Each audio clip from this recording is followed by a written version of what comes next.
Good evening, everybody. Welcome back to the channel. It's the At the Buzzer podcast. I am your host, Mo Money, with the bistro of basketball knowledge himself, the former interim head coach of the Milwaukee Bucks till he decided he didn't want the job an hour and a half later. He is the one, the only, my partner in crime. It's G. How you doing today, G? Good, good. My protege there had a great night. I can't remember how many threes total Keegan Murray had there, but I think it was nine or something like that. It was insane. He was pure gasoline. But you know what they say: behind every great shooter is a great coach, and so I'm just honored to be that for today. And that's what it is, man. Coaching doesn't get enough credit in the NBA, but also the coaches that get all the credit are overrated. You know what? I was coming around on Nick Nurse after that Philly game.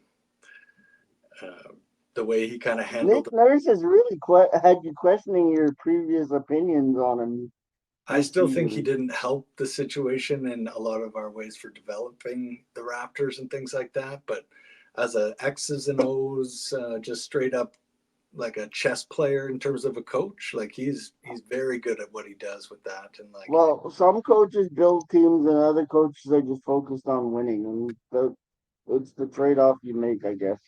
yeah, and he leans hard towards that the latter there of just being a real like, oh, he can adapt so quickly in games, very very like abruptly, and where let's say for Golden State kept in Clay Thompson for some sort of weird sadistic reason. Um, Nick Nurse saw Kyle Lowry didn't have it, and he just pulled him and sat him for the rest of the games. No feelings involved. It's just, hey man, Facts over feelings, brother. that's it, that's it. And that was the story of the play-ins and stuff like that. So it was so fun to watch, man. I'm enjoying just the almost full time around the clock basketball uh, coverage and something to think about and just kind of be immersed in rather than anything too stressful. So it's good, man. Fun. And I'll just throw this out there for the people that know me. My play-in boycott is still in effect, but trust me, people, I know what's going on. I hear all about it from my friends. I almost don't need to watch the game. They'll tell me whatever they deem pertinent. So There was some fun moments. I'll say that there was some fun moments like Batum hitting you're six gonna lead me threes right into my rant. You're gonna lead me right into my rant, nice and early. and just from a pure okay, this is what we get. I have no control over the structure and system just as pure basketball goes. There was some good basketball and See, I can't get there though. That's that's my good. that's That's my mental block is I can't get there and it's because not I even see a short, team. right? It's not too long. It's sort of just like 2 weekends tops. So that's good that it doesn't drag too long, right? It's not about that though. For me, it's like okay, let's take that Eastern Conference for example. Miami finished 6 games clear of Chicago and 9 games clear of Atlanta. And you're telling me that now if Miami slips on a banana peel twice, that those two teams get it. That makes no sense to this I kind guy. of like it after watching it, man. Miami stunk it up and showed no life. That it was like, God, you do not deserve to be anywhere near the playoffs. Like it was absurd. So a team that 6 games under 500 deserves to be there. They apparently because they play like it, and that gives I think a team a chance that may have been hit with an injury bug, let's say early in the season or something like that, a chance to perhaps be on a tear that, like, I think the Chicago Bulls and the Sacramento Kings have a bit of juice going right now that is because of the play in. You get two exciting teams that may not have made it, and there's some janky, junky teams that are going to be in it that don't need to be in the playoffs. Like they're just going to be horrible to watch. So it actually gives some like if there's a team that's got life and some belief and willing to just show up. And if you can kick Miami's ass at their home or wherever, I guess it was at Philly, that one, but they had a one-legged Embiid and they were able to just like run the whole They game. also had a one-legged Jimmy Butler. So Ah, not till way later, and his supporting cast is weak as just charming, man. It's so from a pure NBA fan standpoint, I'm not, and the Hawks. I'm so glad the Hawks got embarrassed, right? Like, it rewarded the right teams. Weirdly enough, I like mean, like the Hawks are 9 games under. The Hawks are 9 games under 500, and they have not even the right to sniff a playoff spot. I'm sorry. You no, can no, spin it any. that's You what I can mean. spin it any. They got eliminated immediately, right? They And so they did Golden they State. The two teams they. that needed to be eliminated immediately got eliminated. The New No, Orleans but my point is they don't even deserve to be there in the first place. Yeah, but it's trying something new. It's trying something new. So It's it's not like, new anymore. yeah, and I think it's actually adding some excitement to it. Uh, I don't know because now instead of prepping for the playoffs like they're supposed to be, Miami and New Orleans both have to play games without their best players that are in a do or die situation. I dude, don't think that's necessarily fair.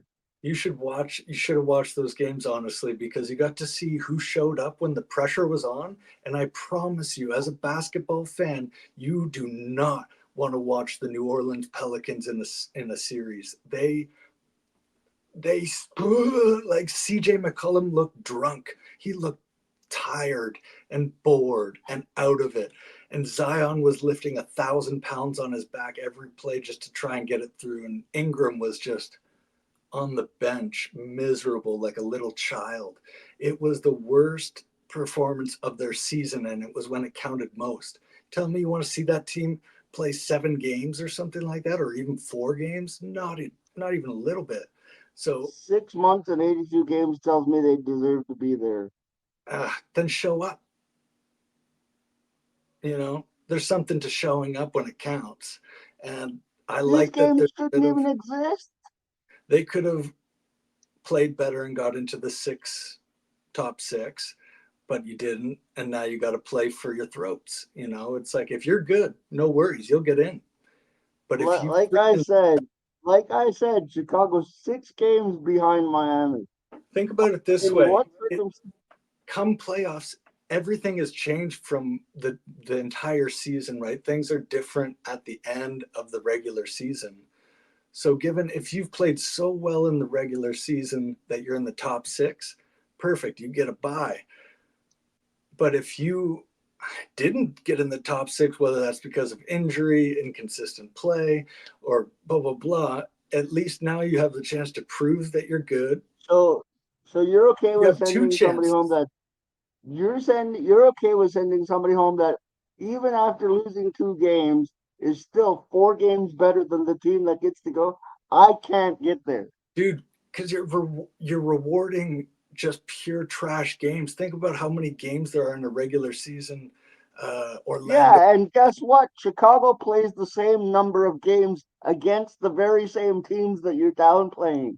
They had their opportunities during that season too. So Okay. don't give me this. Look at how many trash games there are because everybody plays the same amount. It's a Yes. balanced schedule in the NBA. Don't tell me that they didn't earn their spot. Well, I would say it's funner when there's games that are worth more. So when there's trash games, that's one thing. But when it comes to games that are You're telling critical, me the Bulls aren't the trash team? who, what game would you rather watch? Late December or early January? Charlotte I'd Hornets. rather not watch. Hold I'd rather on, let me not finish. watch a number. I'd rather not watch a team that's 6 games under 500 play the number one seed Boston Celtics. You think Nah, that's going to be a series? nah. Hmm. You're hurting the ratings long term by doing this. Hmm.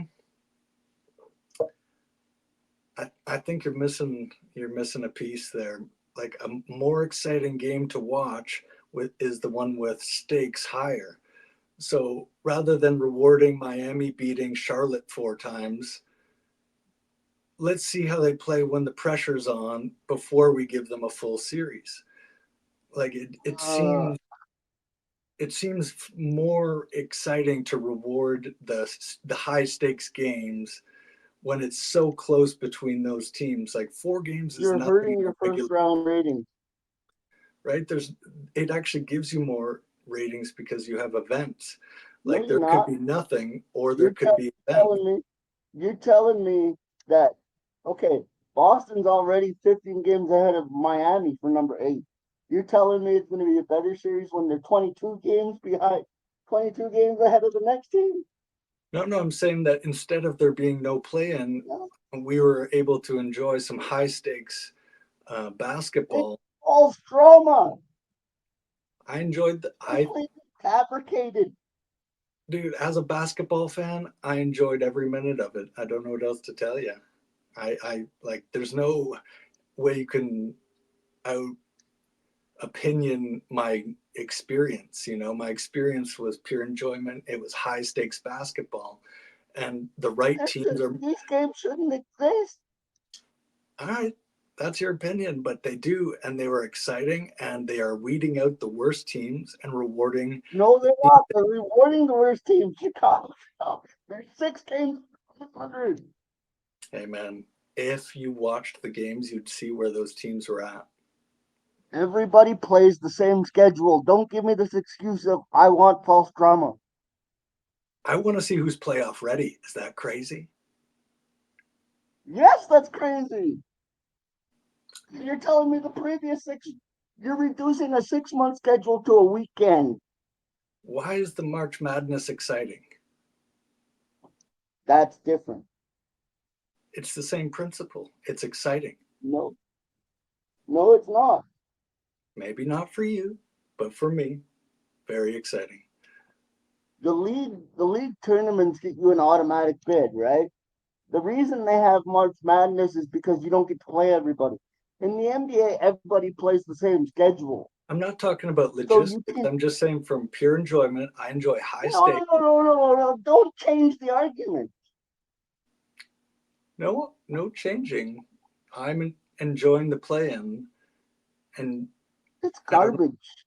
That's fair. I'm not arguing that. I'm telling you, I'm enjoying it. I enjoy garbage. That's how it is.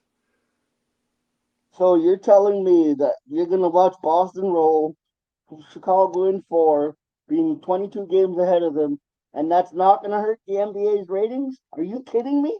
It's not going Are to you make any. kidding me now? What's the difference between them steamrolling Chicago or steamrolling whoever else it would be? It doesn't change anything. Like, It does if Jimmy Butler doesn't get hurt in the play-in when he shouldn't be playing. oh, oh, Jimmy, we'll keep him in a nice little glass box so he don't get hurt. And then if he doesn't get, Zion got hurt too. oh, dude, if you watch the game, you'd see he's tapped. Also, remember last year Dallas didn't even want to play in the play-in tournament. They were so bad. Zion was not ready for the playoffs if you get injured in one game where you actually had to play your Got heart. 40 points. He played his hardest for the first time this season, and he pushed it too far. Oh my goodness. Just saying, man, the teams that show Oh up my goodness. most If you're willing to destroy the integrity of the game, that's on you, but I over can't get there. the play and destroying the integrity of the game. Because you now have a team that's going to get in that 6 games under 500 who doesn't deserve to be there. I think if we're worried about the integrity of the game, the fact that they're owned by gambling companies, both teams and the league's major advertising partners, there's concern for the integrity. I wouldn't be too worried about the play-in, man. I'm worried about the play-in because now even you're buying into this. It in the grand scheme, it doesn't matter. It really doesn't It matter. matters. So I work hard for 6 months. I'm 10 times better than the guy behind me, but the guy that's behind me gets to go in. I think that matters. Hey, man, they decided that it was a funner, more exciting way to go, and you just have a different opinion, and that's fair. I can't dispute your opinion, but you're outnumbered and sort of just, it's just the way it is and you don't have to participate, but I'm allowed to enjoy it, and so is everybody else. It's it's not the right team is not getting in. So that's fine. That can be your opinion, but it's pretty That's like, not my opinion. That's 6 months of truth. hey man, if you lose 2 games in a row to a trash team, guess what? You're not the right team to be in the playoffs. I hate to break it to you, but Chicago lost 47 games, and I guarantee you there was a lot of trash teams in there. We're going around in circles, man. I'm telling you, I enjoyed it, and it is fair, and the better team got through. It's not fair. It's not right. You can't convince me otherwise. Then we are at a stalemate, my friend. Let's change topics. All right, let's do it, because this is not getting us anywhere. I agree. Yeah. Besides that, we can have some fun talking about Masai and Radanovic making fools of themselves yet again for the Raptors. How so? Huh? How so? You can't come out and tell your fan base we haven't hit in the open market like we should be. That's like telling me I don't know how to fix my franchise. What did he say? Masai said we haven't been hitting in free agency like we should be, pretty much. Oh, I heard him say pretty clearly, if there was the right player out there, we'll go after him fully. Just hasn't been the right player. What he said was we haven't done well in the open market. I didn't hear that. You'll have to pull up that quote for me, but I didn't hear that at I all. will pull it up right now. Because, yeah, I heard just I him will pull it up. business talk. Just, hey, we didn't have any reason to make a big move. And true, you didn't have a reason to make a big move. As soon as I can get back to where it was, anyway. Yeah, I think the Raptors are pretty irrelevant any way you slice it for the next 2 years. And yeah, barring any sort of superstar leaps that Scotty Barnes potentially can make. He said, and this is a quote coming from the Score app. We've studied all of this. The last couple of years, we just haven't done very well in assessing what those fits could be, which tells me you don't know how to fix your own franchise. You can't say that publicly. We haven't had much success. Say it again. We haven't had much success in the open market. He said, this is the quote. We've studied all of this, which means we've done our homework. The last couple of years, we just haven't done very well in assessing what those fits could be, which means we've studied and we're still stupid enough we can't figure out how to fix the franchise.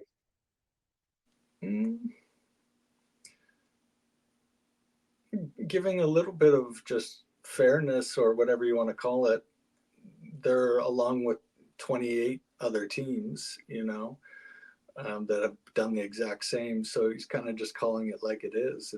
They've tried their best and didn't succeed in finding the magic pairings. It's like, yeah, neither did 95% of the NBA. It's difficult. It's very, very, yeah, hard to pull off. I don't have a problem with that. I'm not saying that I don't agree with you. I'm saying you can't say it publicly. But it's not it's not a show. Like, I don't mind a bit of honesty. I don't mind a bit of like real talk from an owner that's willing to face at least regular media sessions and stuff like that, where it's like him or not, he's still willing to face some kind of accountability of the media and has to show his face in the arena.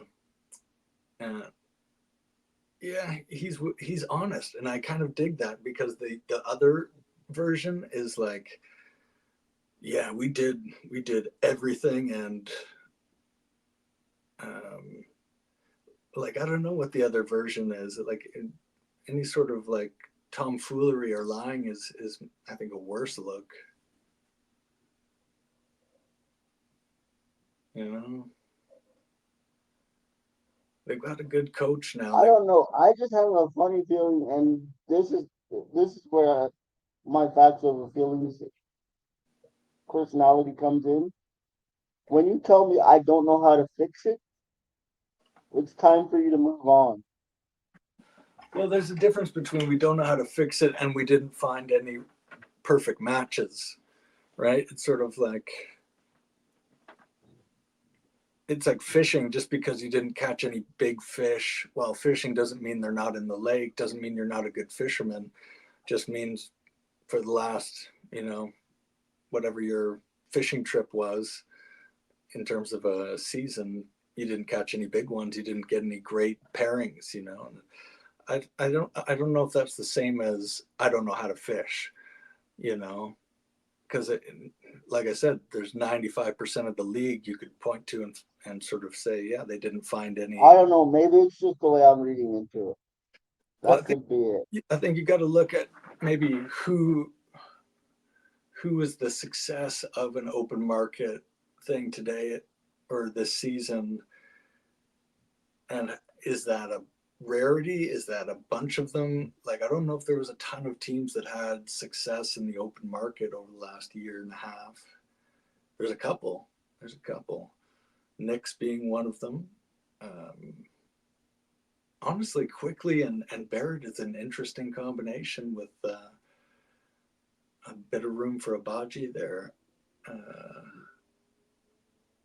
who else? Sixers, I guess, did some moving. But yeah, not many teams that I can think I of. don't. I would. I Okay. Let me put it to you this way. I prefer different verbs. To what I'm getting at. You prefer which?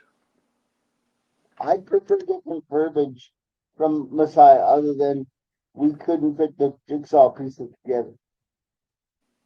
Yeah. I'd rather him just come out and say we swung and we missed. Isn't that kind of what he's saying? We did our research, but we didn't find it. It's sort of the same thing. Like Yeah, we, but if you know what you're looking for, you know how to find it. That's my point. I would rather him come out and say, I know what I'm doing, I know what I'm looking for, but I couldn't get it. I couldn't. I swung and I missed. I would rather have I tried and it didn't happen than it comes off. This comes off like I don't know what I'm doing. but at the beginning, he says we studied it, we did all we could,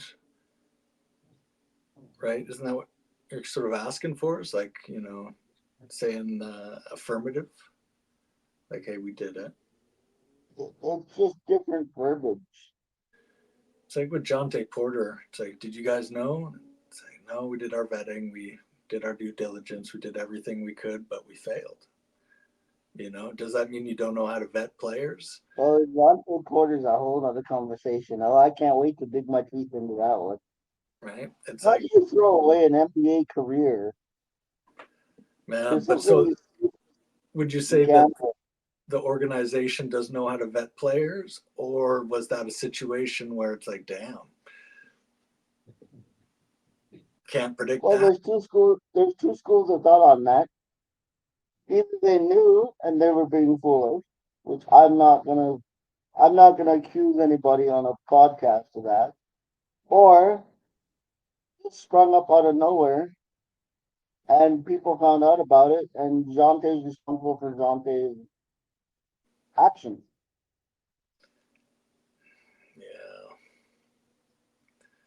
And due to the fact that, due to the fact, and here's the thing about Jonte Porter, and I don't mean to pile on the guy, but this was just funny to me. He bet on the Raptors to lose. If you're gonna bet on your team, at least bet on them to win. Because I if you think, bet on your team to lose, there's no coming back from that.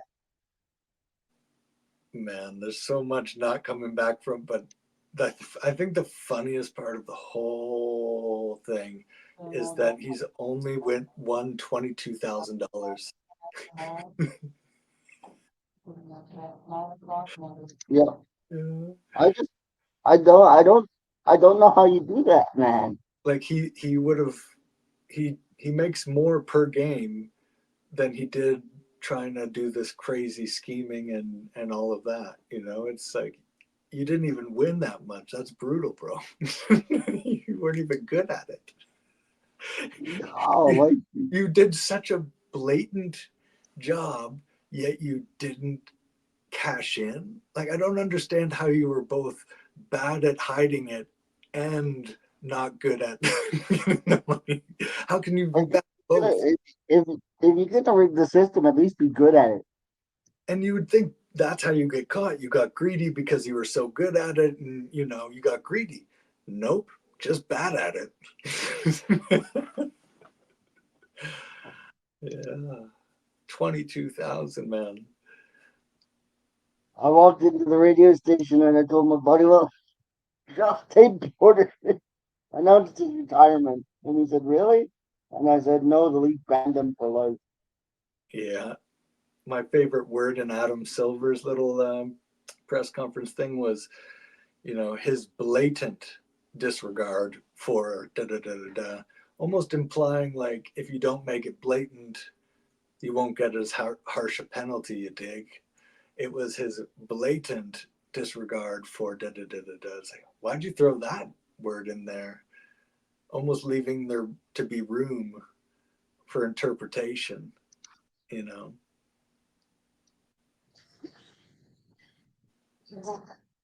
Lawyers speaking.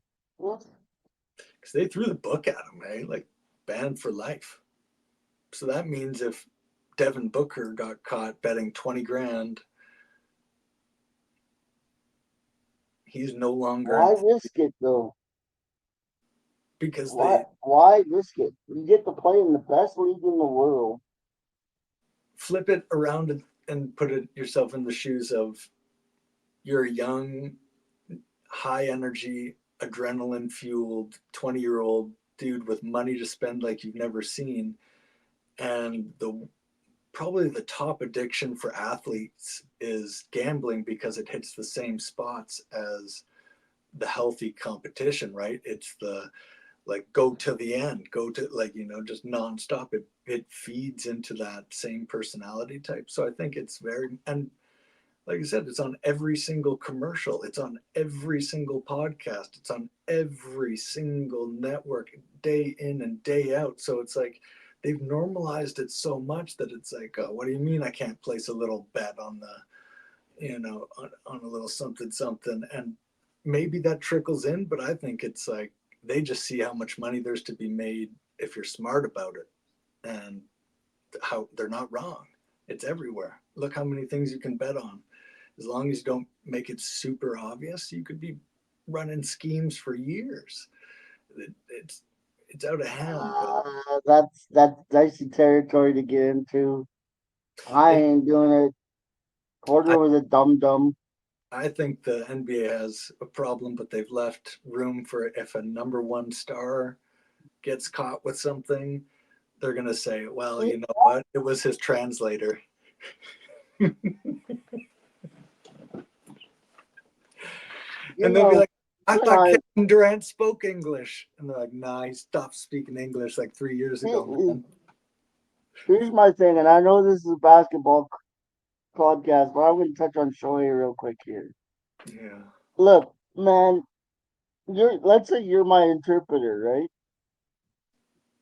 And you're controlling everything that I do. Okay, so I have my phone here, right? I have my banking app on my phone. If you take money out of my account, my phone is gonna go bang, and it's gonna tell me that G has taken $20 from your account. I'm keeping the number small, so it makes sense. But my point is, if you take money from my account, even with the power of authority, I still know about it. I'm still gonna get the ping. I'm still gonna get the notification. There's one more piece that I think people are missing is how, if this were true, you think that would be something easy? Like, is this guy James Bond in terms of his like poker face? Like, you don't think he'd be stressed gambling millions of dollars on this left and right? Like, I think some red flags may be popping up. You know, he's sitting with his translator at dinner, and the guy just suddenly flips the table, throws his phone, and just starts screaming in Japanese. He'd be like, "Hey, man, what's going on?" And he'll say something like, "Oh, my sister just Yeah, sent." and I promise this is not a baseball podcast, but you have to understand this story so big it kind of crosses over. And the thing about it is, I don't care if it wasn't him gambling, he knew about it. There's no way you I could. 100,000% believe he knew about it. Have you ever seen Uncut Gems with Kevin Garnett and Adam Sandler? Yes, So it sort of like if you were hanging out with Adam Sandler or one of those hardcore gamblers, you'd pick up on the vibe that they had a gambling problem, would you not? pretty quickly. Pretty quickly. Or Rounder, you ever see Rounder? Oh no, but I feel like the principle will hold true. It's like there's no way this dude was gambling and just totally chill all the time, just throwing around millions of somebody else's money and just like a rock. If you get a chance, though, watch Rounders. It's a pretty good movie. I will. That's Same concept. what's that? Same concept. Yeah, okay.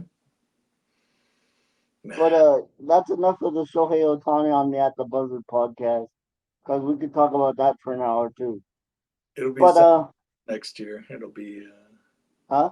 It'll be somebody else next year, or it won't, and we'll just never hear about any gambling stuff because they own all the ESP. So I have a question.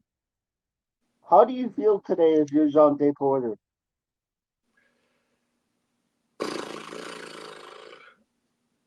On a human level, on a spiritual level, my answer is a little like not exciting, but I think he's probably relieved on some level of like, man, when you've hit rock bottom, whatever it may be in your life, you're trying to run a game, you're trying to run a scheme, whether that's lying to yourself or lying to somebody else. It's the house of cards rule, right? Eventually it all comes down. And I got a good metaphor for that later on too. But I think there's a bit of that going on, man. It's yeah, you gotta On have. that note, because I find that this popped in my head as soon as you said that. Because I had the same thought about Jaw at the beginning of the year. Because I asked my buddy, do you think Jaw wants to play in the NBA or does he want to be on the street corner with his boys? And my buddy, without hesitation, said he wants to be on the street corner with his boys. So my question to you now, in hindsight, looking at Jaw and the way his career is going, do you think Jaw is trying to get himself removed from the NBA? Here, I'll use this analogy that you probably and many other people probably relate to. Is like, have you ever had a friend or yourself? But it's easier to look at friends, right? Where they're like, man, I gotta stop doing X, or I got to stop doing Y, you know, like whatever it may be. I got to stop eating late at night, or I got to stop doing it. But they're You like got to doing stop it, watching late they night TV. smoking. It's like, God, smoking's bad for me. And they're like smoking at the same time. And it's just like, oh man, don't you see the clash? You know, I feel like, But you know who he reminds me of though? Is Antonio Brown, the NFL player. okay. He's got everybody telling him he's the man, and he's wasting his career. Yeah. Yeah. I think he's got a lot of growing up to do, and that's hard to do in the spotlight, and it's hard to do fast.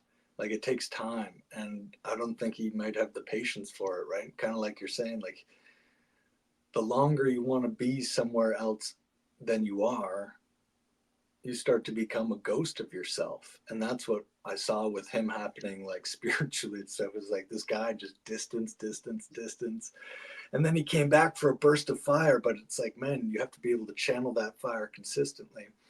And like the Human Torch, man, but a young version where he doesn't know how to handle his powers and stuff. He just like came in, went Human Torch mode, and then just like crashed and burned, got injured or whatever. And same sort of thing happened to You know, here's the thing, and here's why I can't. And this me being vulnerable and honest here with the audience. Here's why I can't relate to Ja, and here's why I can't relate to Jonte Porter. Because if I'm acting a fool, my crew is quick to tell me, "Hey, if you mess this up, we're going back to the gutter." mm, So I can't relate to Ja and Jonte because I have people in my life that are like, "Hey, if you mess up, we're going back to the bottom." mm, So they make sure I toe the line. They support me. yeah. They don't enable me. Yeah, that there is something definitely to what you're saying, man, about the circle, the support, the way that you're raised around that too. Like maybe he's, these guys have never had that stable, mature support ever, and it's always been a bit That of could be. tomfoolery. And And I there's will no tell, that, like the superhero thing, like great power comes great responsibility. We all have our own little gifts and stuff, and some are more like outwardly showing or whatever with these athletes. But the same rule applies, man. If they don't know how to handle the power, it eats them up or like destroys them. And I think like you're saying, you can't do it alone. You got to have that circle to keep you in check. It's a team game, man. Basketball and life, it's a team game, eh? like they still let me do my thing, but if Yeah. I get too close to the edge, they're like, "Hey." You know what? You know who could have used one of those? Dame Lillard. He needed a crew to be like, Dame, slow down. Is this what you want? you know Maybe it's jumping a random subject here, but um, I think you're right, man. The circle thing is huge, and Denver Nuggets are my favorite for like the strongest example of a team, both energetically and just like as a. Well, I go back to, and the simplest way I can put that is Joker and Jamal. If you ask Joker, Joker's gonna say, "Oh, it's that guy." And if you ask Jamal, Jamal's gonna be like, "No, it's that guy," because they don't care. Yeah, because what They're do they just want? Like hooping. so if you were to get into their why, like why are they there? Why do you think those two guys are stepping onto that court at their most inner core? Is it fame? Is it fortune? What do you think it is? What I think it Yeah, what's their is what key like motivator, their reason for living? they're well. That's why it works for them because their motivations are the same. It's not money. It's not fame. It's not glory. It's winning. Greatness. And before you say winning leads to glory, they don't care who gets the glory. They want to win, and Hmm. the greats want to win, Hmm. and that's what makes Denver great. Is not the fact that they have superstars. It's the fact that when when one guy's balling, usually you'll get the other guy going, "Okay, it's time to get mine." No, these two boys are like, "It's that guy," and the other guy points to him, and goes, "No, he's too modest. It's that other guy over there." Mm. Yeah, if you can have a whole team of those guys, it's over. See, it's a lot like this podcast. I always tell people I need G there. Yeah, G man. is the key to the whole thing. It's gotta Because, be. and the reason I say that is not to toot your horn or anything. It's because you balance me out. Mm, You always give me the other perspective. mm. Hey, man, You it's you know, that stays open to it as well, right? So you got to give yourself props through that. Is like A lot of people don't let themselves be open to any,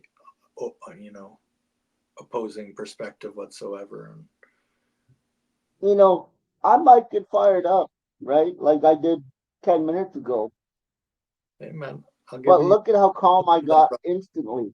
Yeah, no doubt. As soon as the topic was over and we moved on, it was done.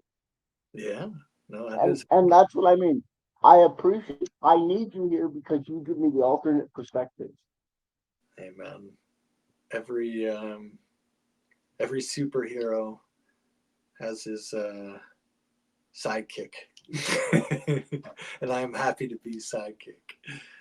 Your sidekick. You, you know, that's the whole thing. Like I don't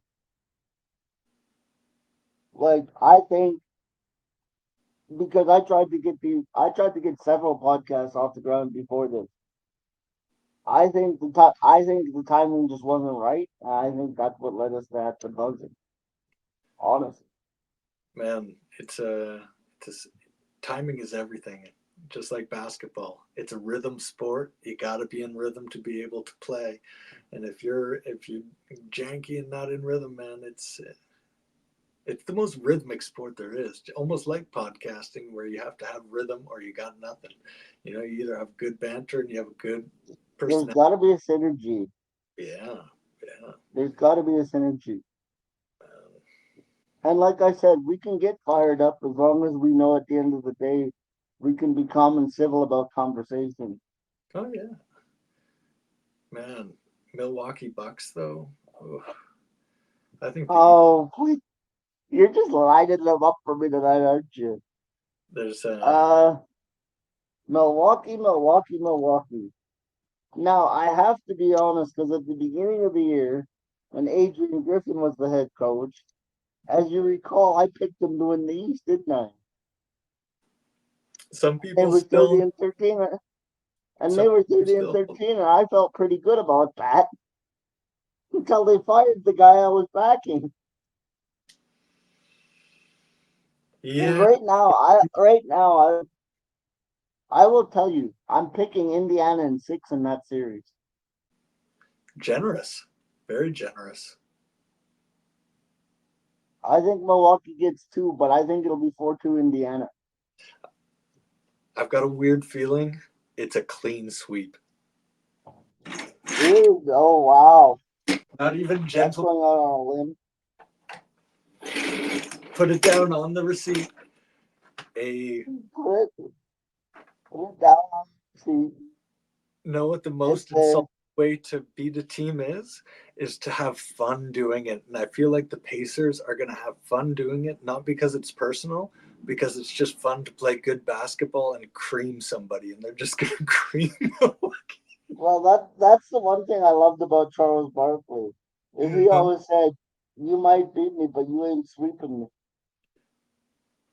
Yeah, and I don't think the Pacers expect that they could, but there's something about Milwaukee. If Giannis is even, you know, 50% or even 75%, it's going to I be. have a question. The fact that the Bucks have been so quiet about this since the injury, and this is just me putting my conspiracy theory hat on. I have no knowledge of this whatsoever. Oh, we should have a segment called Tinfoil Hat Tuesday or something like that, or like tinfoil.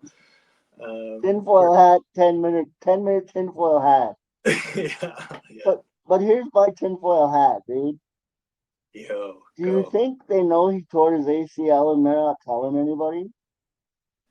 It's funny because that is the whole almost human intuition. Like the wider public's intuition right now is all feeling the same type of concern. I feel like, and I think you're tapping into the same thing, man. There's a vibe. There's a vibe there that says, Like, I wonder if he tore his ACL and they just don't want to tell anybody.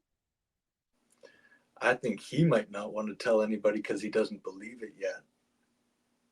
He's probably trying to get every opinion in the world. And before you come at me in the comments, again, I'm putting on my tinfoil hat. I have no True. He might be 100% game one, and Dame might be locked in like he's finally ready and stuff, and we might see the Milwaukee that everybody's feared. But for those I'll be honest. Originally, when I saw the Indiana Pacers Milwaukee Bucks matchup, I had it 4-1. for Bucks or But Pacers, now I think the Bucks will get two, and it'll be 4-2. yeah, I mean, if so, what And do you think if Giannis does not play at all? I'll go back to 4-1 You think they because could? I think Dame can get you one by himself. Dame in Portland could get you one by himself. Dame's soul has been stolen by Milwaukee. Very true. Dude, Very true. look at the heaviness in that guy's eyes, man. It's not any sort of like. I used to really actually enjoy Dame's like body language and his like focus. Sometimes it really struck me like how calm and like a something honing in on its prey. He would be just so locked in. Are And you ready for Mo Money's biggest upset of the first round? over who? Here it is. The 76ers beat the Knicks in round one.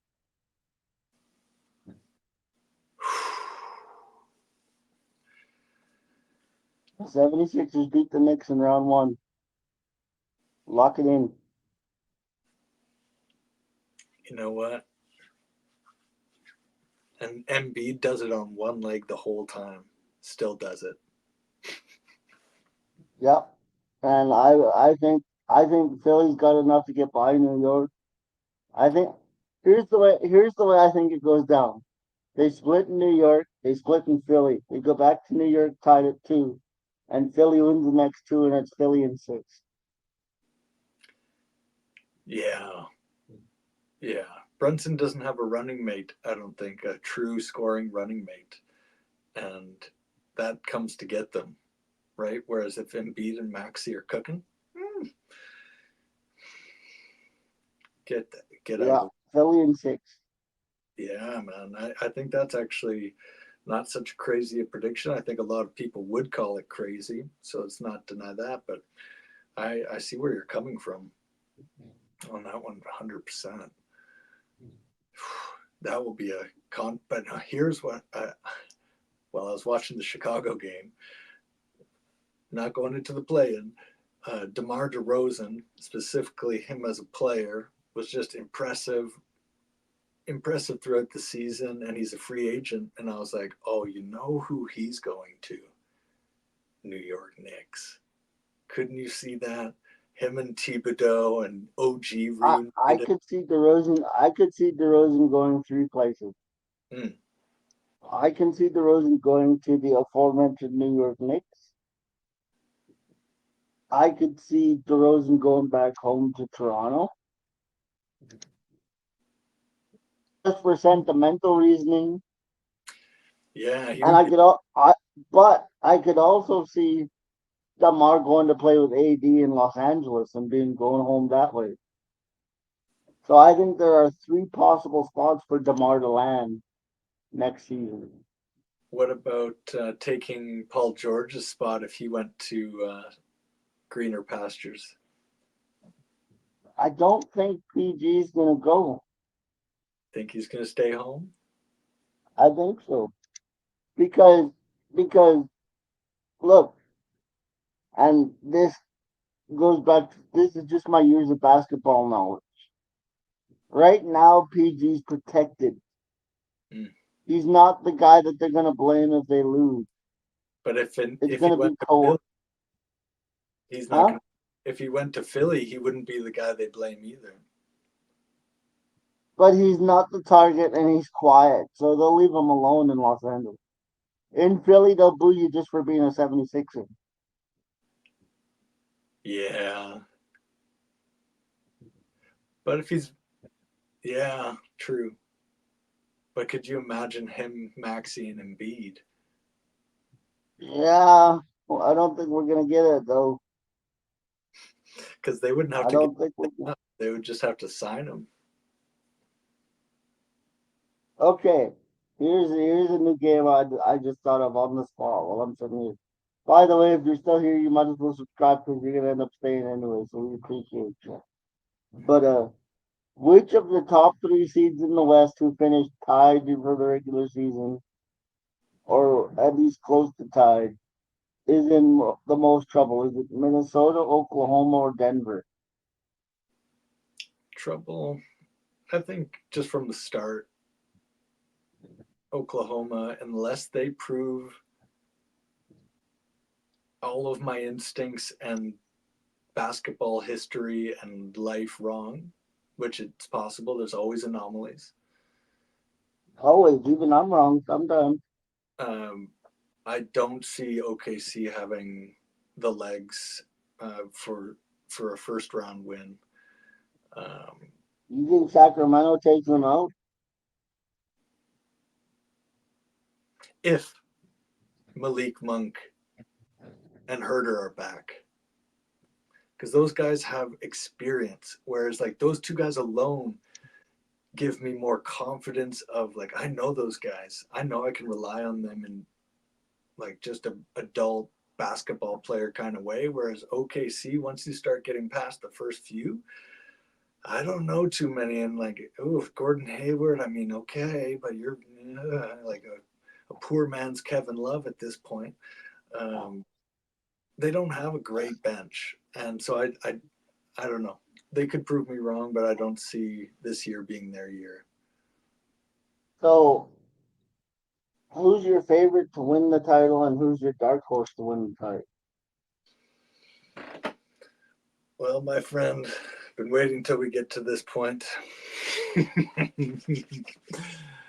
All right.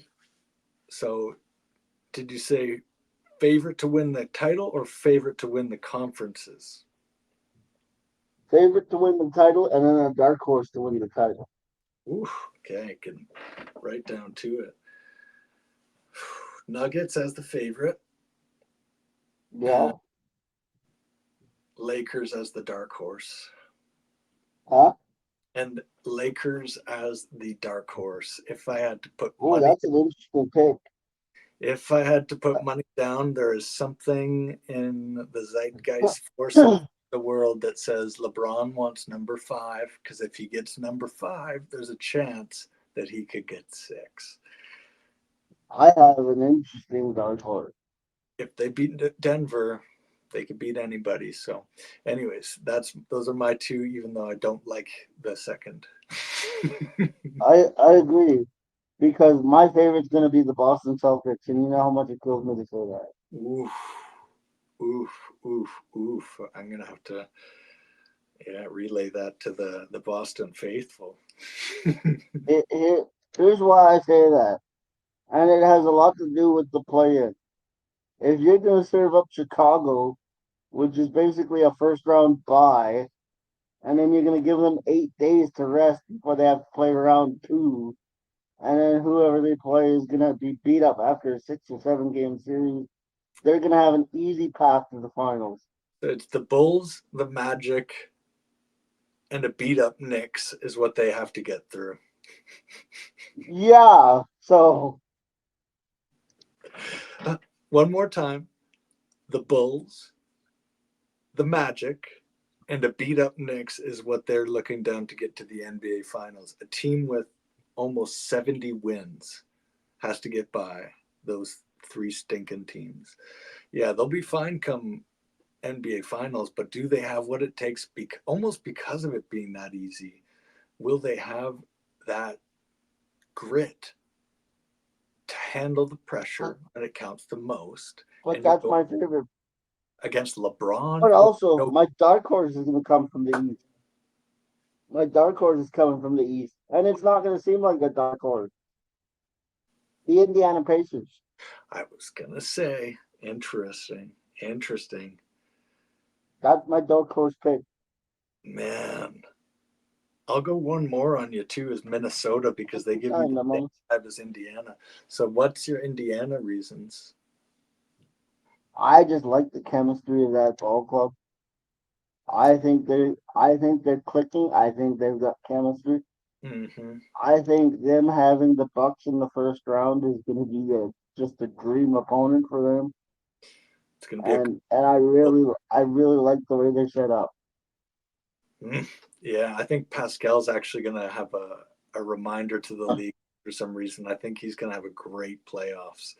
I feel like he's just been biding his time nicely, just doing his old Pascal things. But man, when he goes off, he can go off, and I think he'll have. I don't know if they've got enough to get past Boston, but I do believe that they have a dark shot at winning the title. The only thing that can beat Boston is the psychology of being so much better than everybody else that it is hard. No, it's not a character defect. It's just a difficult thing when you're better than everybody else at just record wise, talent wise, to come in ready to kill, and you need to be ready to kill. And it's tough when you're the just outright king, just no competition. And then it's hard to get right into it when you have a team that's on a belief bender, right? The Indiana Pacers believe against the odds. They've got the youth, they've got the burgeoning superstars, they've got the fan base, they've And got the all the things. skill. Yeah, I see it. I see it happening. It's a good pick. It's a good dark horse. Any other predictions for the playoffs of what we might see this go around Um, 23-24? I am gonna say this. I'm gonna say this. The Timberwolves will be the biggest disappointment of the NBA playoffs. Really? I don't see that. Oh man, that's that'd be so disappointing for that fan base. They've got their hopes up so high. I'm telling you, and I would have put Dallas there, but I expect Dallas to be a disappointment. Yeah, this So is you a can't be the biggest disappointment if I expect you to be a disappointment. true, but we could say for the like the outside perspective, what will people say, right? Who's going to be the biggest disappointment if something happens? I Okay, think, then that award goes to Dallas yeah, because the Mavs have such a. Here's the thing: for such a mediocre team, the Dallas Mavericks have such a loyal fan base. true, true, and they've been around a long time. They've got they've got a reputation. They've got a chip. But but for my money, the biggest disappointment, which means probably a first round exit, the way I'm looking at it, uh, will be the Minnesota Timberwolves. Okay, I'll throw you Boston Celtics Yeah, because and this is kind of working against them again of being the favorite. If you don't win, it's massive disappointment. So it's really hard to be in that role. But I don't know. Unless they show something that I haven't seen before from their two best players, which is Brown and Tatum. Like if it, and everybody's waiting for it too, right? Do they have that magic in but clutch? here's the thing, though. Here's the thing, and people will say, "Why are you guys making all these bold predictions?" Because if we came on this podcast and gave you every safe opinion for 2 hours, you wouldn't watch it. Yeah. There wouldn't be a reason to. Predict Golden State's going all the way. Yeah. By the way, question, because I know what my answer is, and I'm pretty R.I.P. sure I know what your answer is. Is the dynasty over? R.I.P. No doubt. It's Here's the unfortunate part that I foresee is that it's going to be a Living Dead situation, Night of the Living Dead. So we're going to watch what we just watched. I don't know what night it was on repeat for 82 games of just them getting older and sadder and more irrelevant as they waste these other young See, guys' time. And Steve see, Kerr that's what my buddies, and Steve because Kerr, I said, they're crying every day. Oh, remember the glory days, fellas? Remember Clay and Dre got to go. if they even wanted to salvage a chance, yeah. But I feel like Steph, if he's even like going to be an obstacle to that, they're not even going to bother. I don't know. But you know, and What, I've said this before, what would you in do? the sense that, why would you want your fan base to suffer even longer? Because the longer you wait to rebuild this thing, the longer the fan base suffers. Man, what do you do if you're Joe Latham? I trade Clay and I trade Dre. So you would sign Clay to what? Oh no, sorry, I'd let Clay walk. You wouldn't offer him anything. No, because you have no value to my team. And don't I before you I see the smirk, so I'm going to No, defend no, myself before we you agree begin. on this one. We agree on this one. I'm just trying to imagine how that would go down because they have to offer him something, No, you don't. but they will, right? Like I agree with you. You They have they no don't. value. They shouldn't. I'm on your side on that one. But And before, because I can hear the comment section already saying Clay has value. Yes, Clay Thompson has value, does he? but he does not have value to the Golden State Warriors. I would go as far as to say he doesn't have value in the NBA. You think he's dropped off that far? Dude, oh, 0 points. Oh for 10. And it's not like that was an aberration of like, whoa, after such a good season to go 0 for 10. It's like, no, that's what you should expect based on his season. And It's what he that's, does now. it's like, that See, wasn't a surprise. everybody loves Clay, but No, they want Clay from 3 years ago. people want to work, people want to play with what do they call that? The clay, those, you go to the wax museum, people like almost want to treat, like put them stuck in time and just like cheer for the old clay, the one that's wax and just, stuck in that version where it's like, man, this poor guy, I'm not saying poor guy, but like it looked rough. It was rough to watch. And I don't know why Steve Kerr was trying to like make it seem like he had a chance. It was like he was getting lit up on D. And He, I have a buddy who loves to needle me, right? He loves to needle me. So the first question he asked after the Golden State game, and this is what I mean, people. I don't even have to watch the play in. I know what's going on because everybody tells me, even though I don't watch the game. But what I'm saying is, his first question was, "Would you fire Steve Kerr?" And you know what my response was? I said, if I was Steve Kerr, I would leave before I get exposed for being the fraudulent coach that I've been for the last 7 years, coaching a mediocre Golden State team and finishing in 11th every year in the Western Conference and being exposed for the not so great coach that I am. The reason I was a great coach before and I made bank was because you gave me a Hall of Fame squad in their prime. So if I was Steve Kerr, and Steve, if you see this, I love you, brother. But I would leave Golden State as soon as I could. you just signed a 2-year deal. Don't care. I'd leave because you're gonna expose yourself. You're gonna expose yourself, Steve. When you sign the dotted line, you stick around, so I, You get I'll tell you what, exposed like Ty Lue. You get exposed like Ty Lue after LeBron left Cleveland.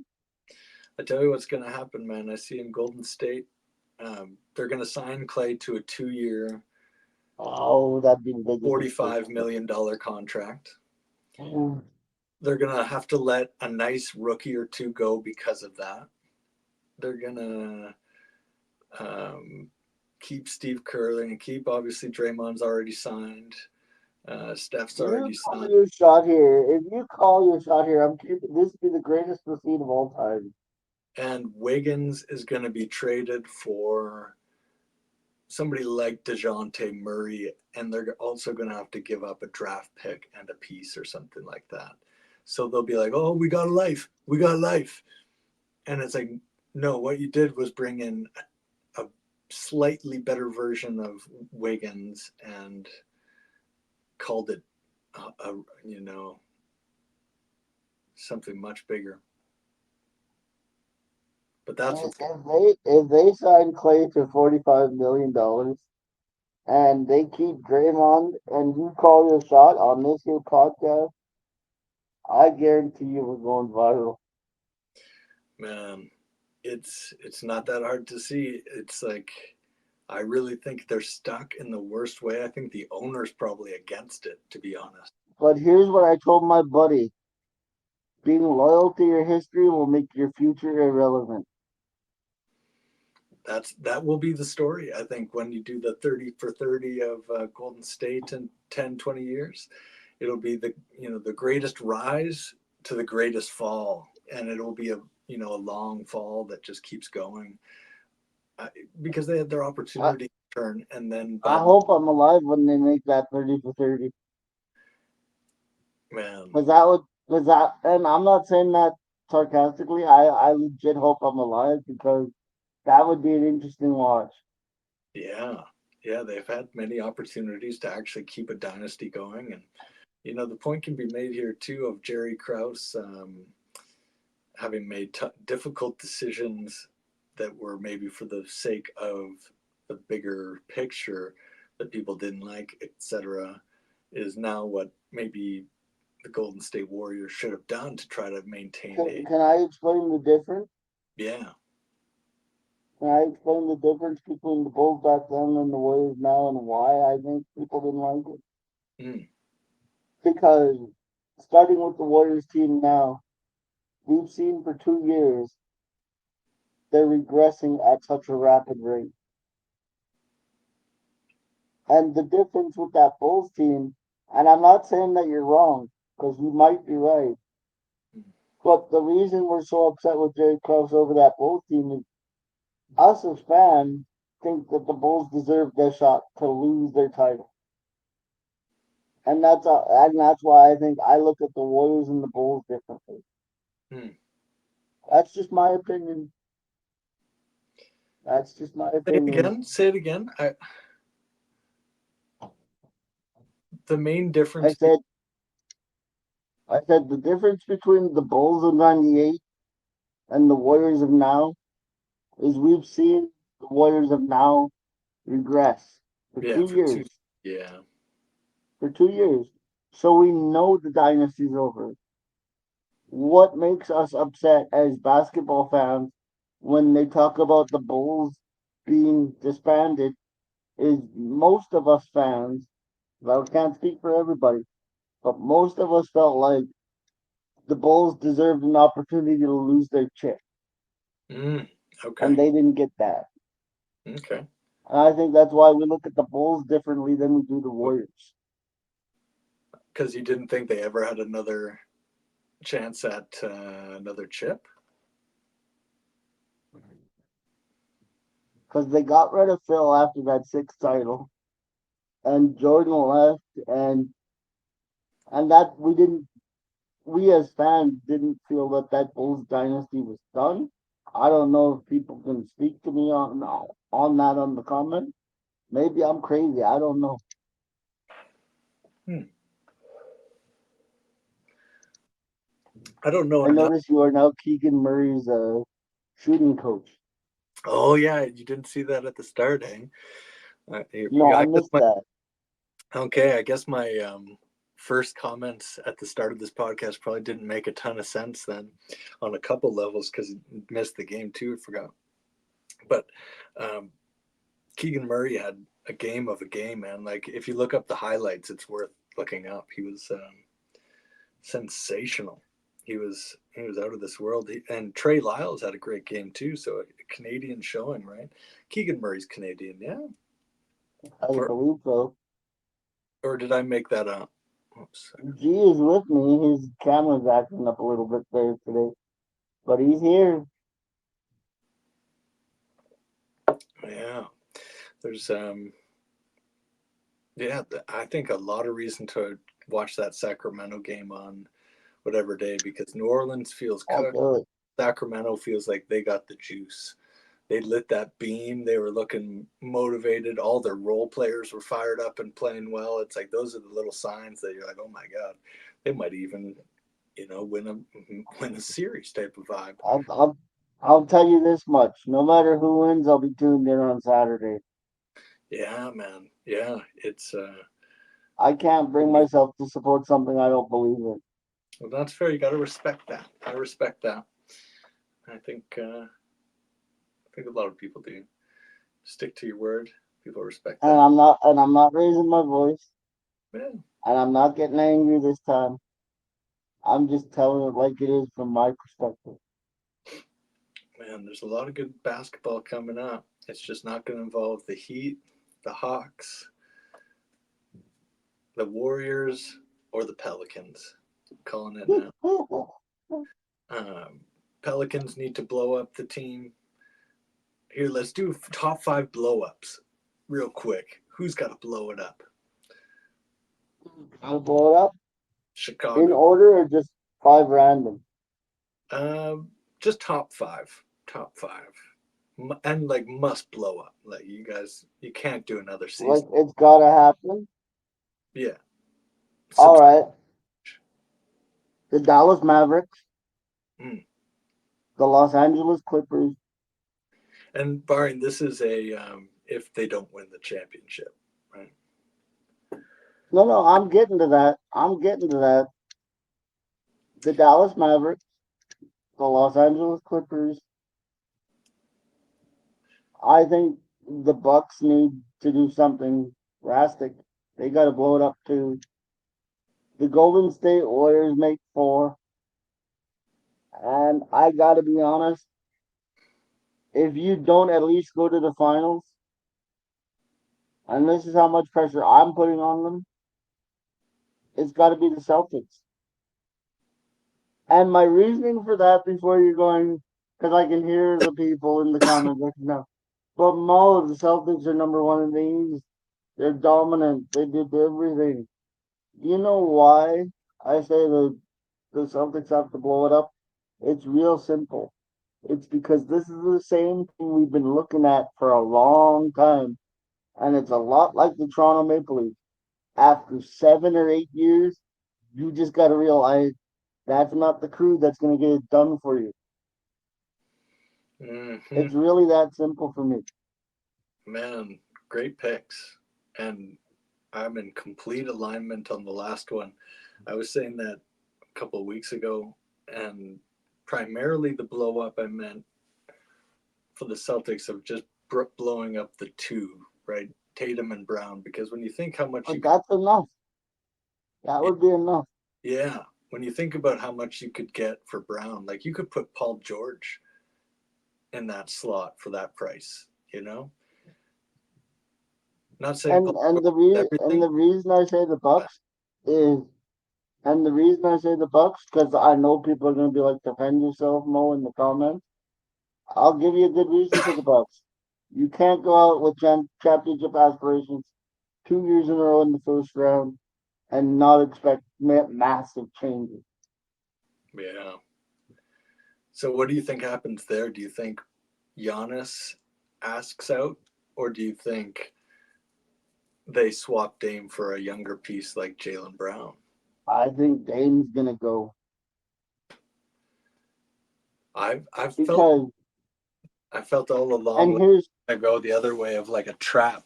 Like Giannis would demand him to come there and it would blow up, and then Giannis would leave and Dame would be stuck in misery for the next 4 years of an irrelevant team in Milwaukee.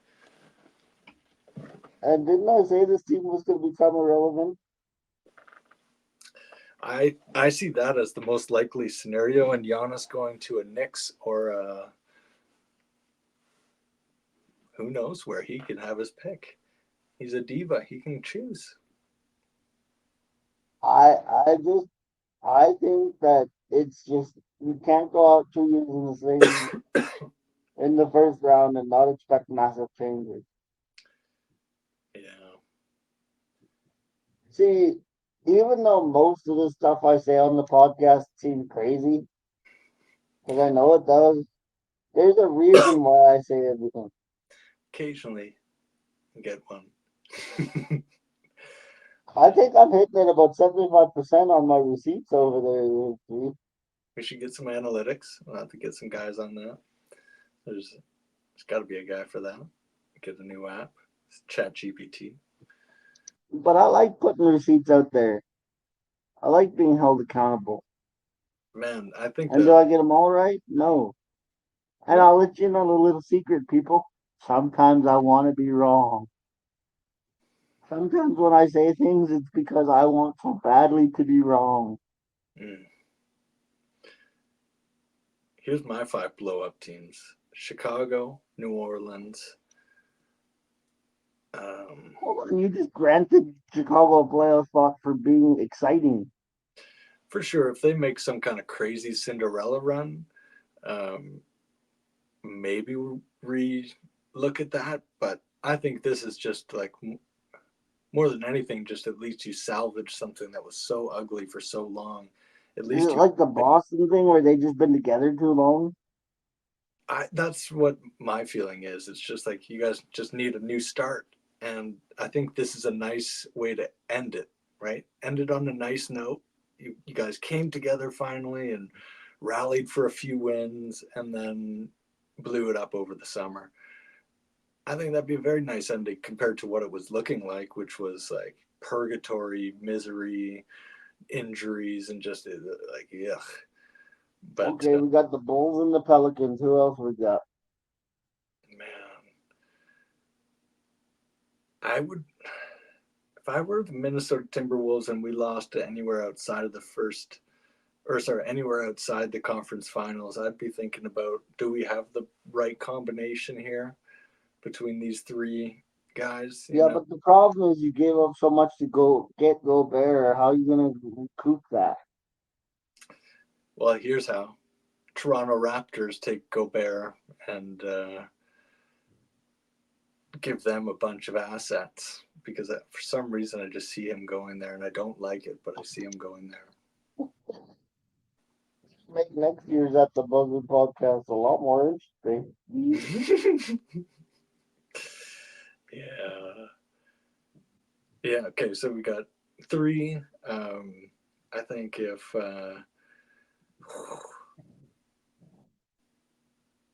man, yeah, Milwaukee. I gotta just also say Milwaukee. That's just such a difficult team to watch. The vibe is so bad.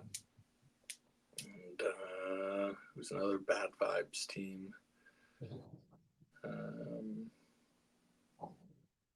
Probably Clippers. I think Clippers, if they don't do well, yeah, they got to be blown up and try to do something else. But they won't. They're like the Warriors. Clippers are. They put.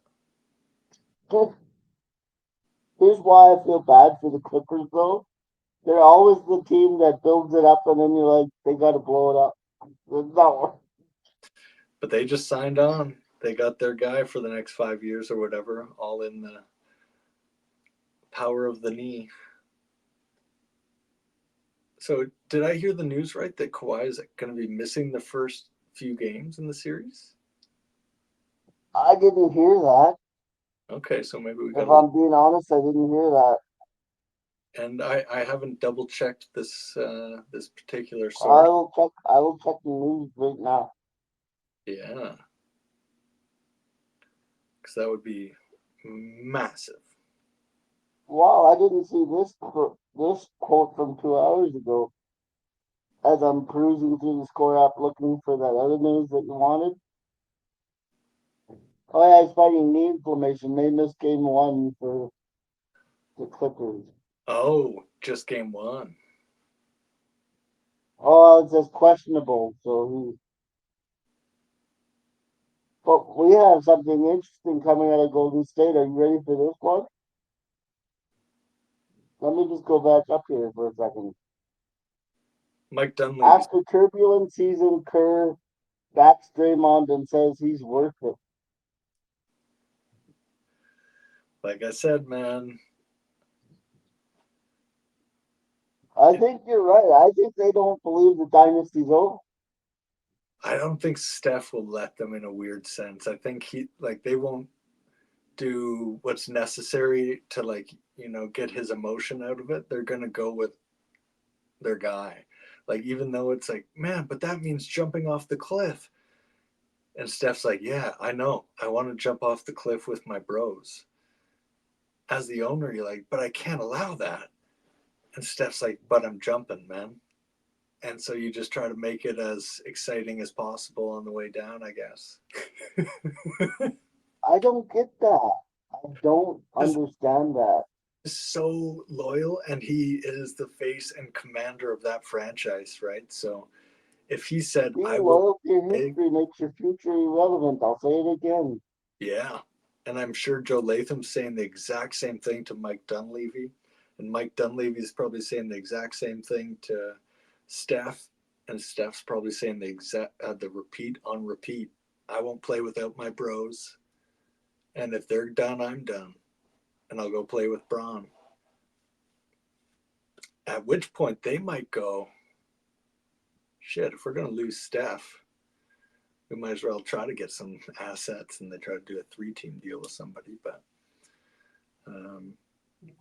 that Here's gets. an off-season question, So since we're on this topic.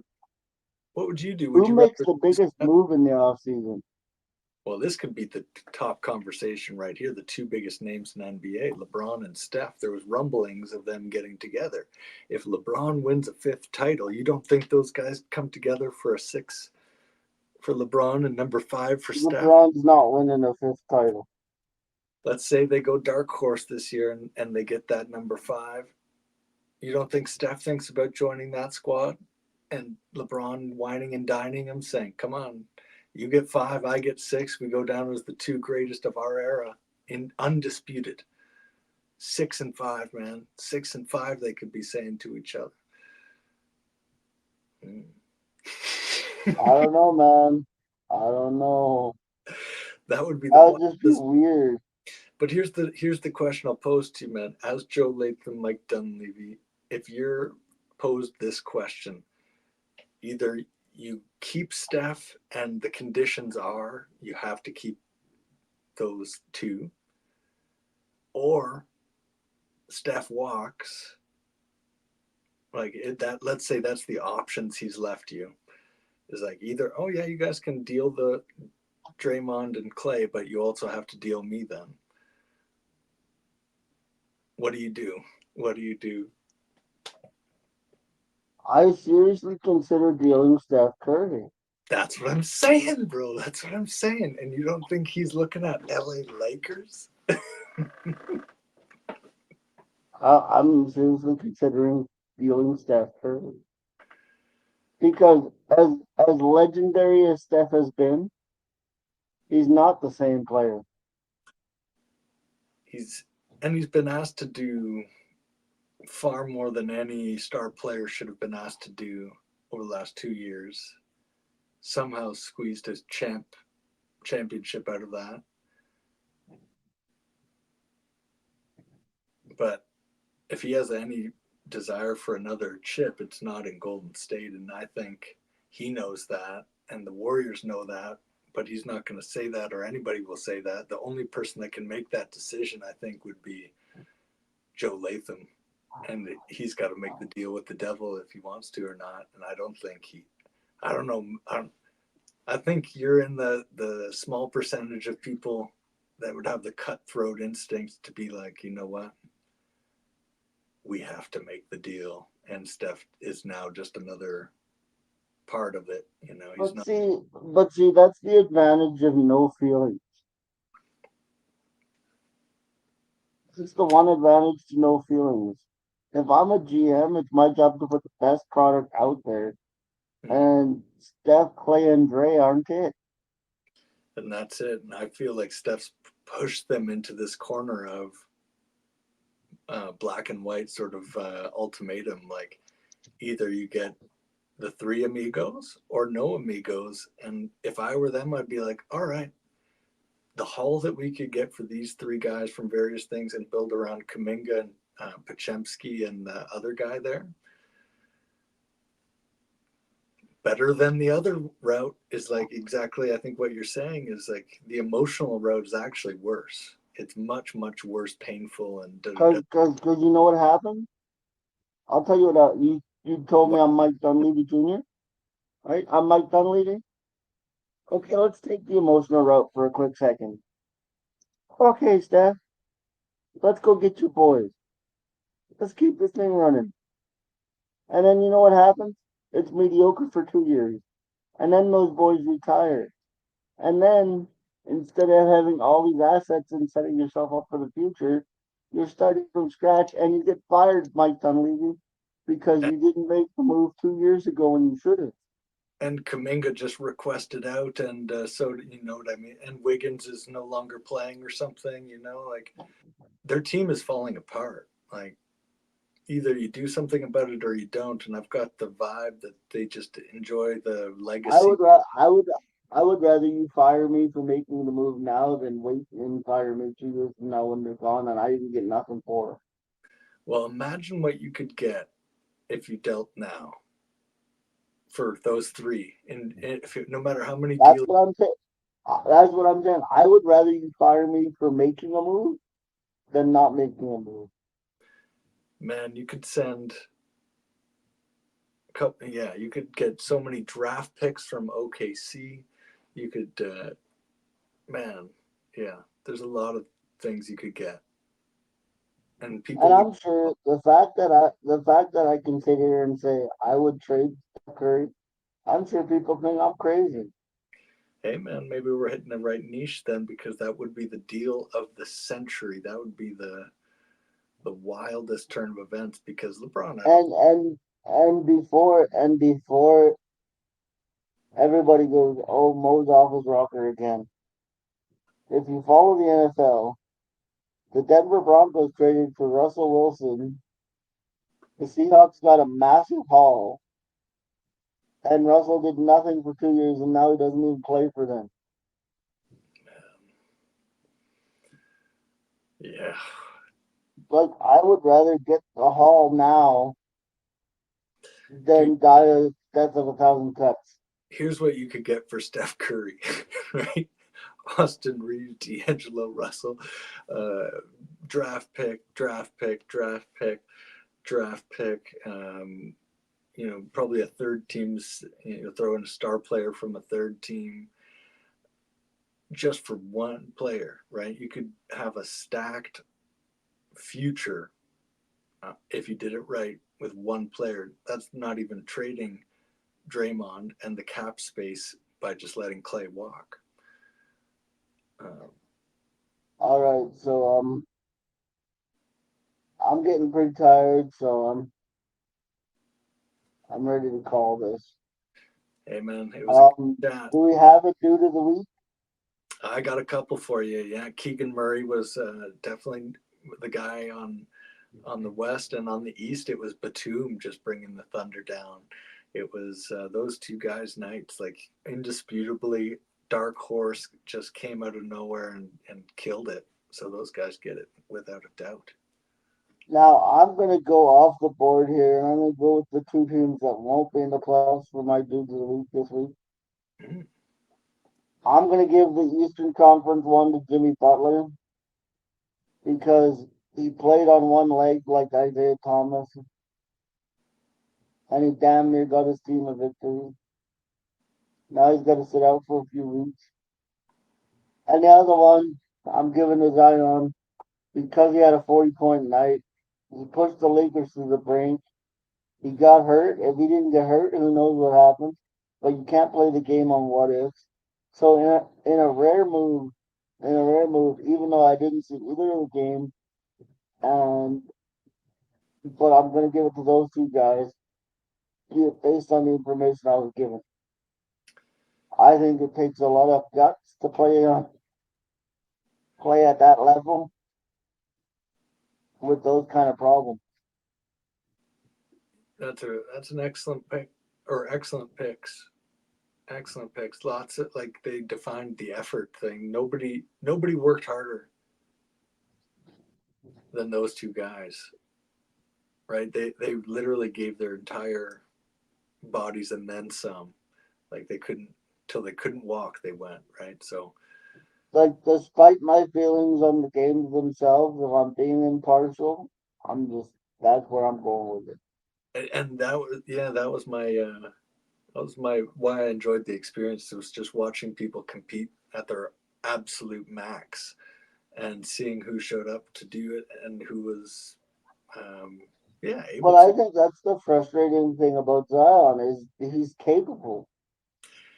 And that is the vibe. Is like he didn't do that all every single game, and I think been his sort of knock is that he hasn't had the motivation to do that every single game. Where if he did, he would be in that very elite group of like all NBA first second team players. But I think he can only turn it on when he's really and this was his show and he showed it, and it just so sad that he got hurt there. That's yeah, And super. now they both out endured our games for their team.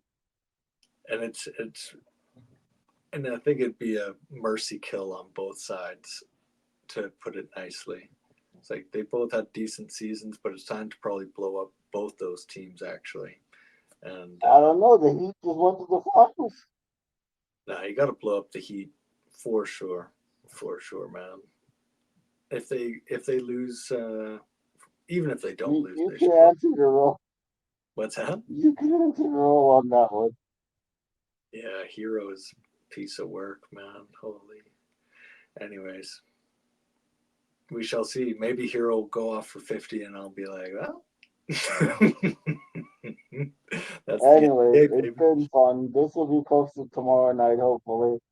And as always, he is the bistro of basketball knowledge, the guy who never brings golf energy. It's G with me as always, and I'm your host, Mo Money. Until next time, may your ego come from a place that keeps you humble. I'm Mo Money. Mamba out.